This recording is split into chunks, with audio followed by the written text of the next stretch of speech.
JMF has a huge readership, and it's known, throughout not just the United States but throughout the world as the leading family studies journal. So, from year to year, although the numbers fluctuate a little bit, we receive 700 manuscripts a year on average while I was editor. It's 2 a day, counting weekends and summers and holidays.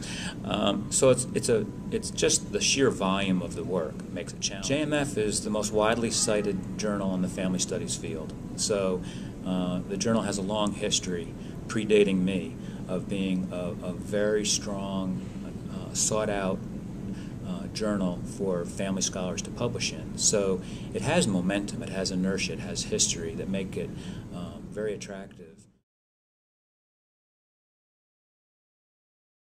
When you have that many manuscripts being submitted to a journal as good and as prestigious as JMF, it just takes a lot of time to carefully read and evaluate not only the manuscripts but the reviews that come in from seasoned experts, on the topics that these manuscripts are examining. So time is one challenge, one constraint. Space is a constraint. We can only publish so much work, and unfortunately, the space constraints, the page constraints, determined that we had to reject about 85% of what's submitted to the journal.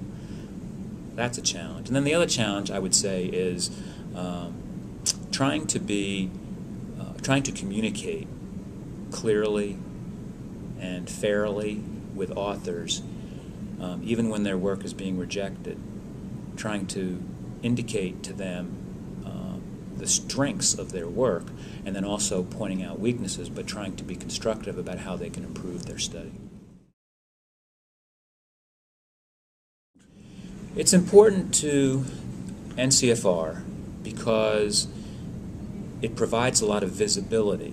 It provides a way for people who are reading Journal of Marriage and Family, or are reading one article that was published in Journal of Marriage and Family, to recognize that the National Council on Family Relations is the organization that sponsors this journal. As I said, Journal of Marriage and Family has a long history of being highly regarded. So it is very important for researchers in this field to have their work published in Journal of Marriage and Family, because it will be read by other researchers. But beyond that, beyond the importance for scholars and beyond the importance for the research community, when policymakers, or when politicians, or when